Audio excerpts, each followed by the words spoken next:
আমাদের স্বাধীনতা দিবস, এই জাতীয় দিবসগুলো হতে পারে, এগুলো সার্বজনীন দিবস। কিন্তু হিন্দু ধর্মের উৎসব কি করে সার্বজনীন হয়? এবং এটা একটা ষড়যন্ত্র, একটা চক্রান্ত যে তাদের ধর্মীয় উৎসবগুলোকে সার্বজনীন বানানো হচ্ছে। আপনারা কয়েকদিন আগে দেখেছেন রমজান মাসে হোলি উৎসব করা হয়েছে। হোলি উৎসব এটা হিন্দুদের ধর্মের অংশ।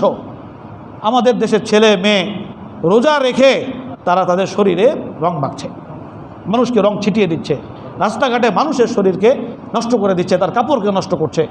এই হোলি খেলাকে এখন সার্বজনীন বানিয়ে দেওয়া হয়েছে। রাখি বন্ধন এটাকে এখন সার্বজনীন বলা হচ্ছে, যে রাখি বন্ধন এটা সার্বজনীন উৎসব। নববর্ষের বর্ষবরণ, মঙ্গল শোভাযাত্রা এগুলো সার্বজনীন উৎসব। এইভাবে হিন্দু ধর্মের বিভিন্ন উৎসবকে ষড়যন্ত্রমূলকভাবে মুসলমানদের সন্তানদের মধ্যে চাপিয়ে দেওয়া হচ্ছে এবং বলা হচ্ছে যে এগুলো সার্বজনীন।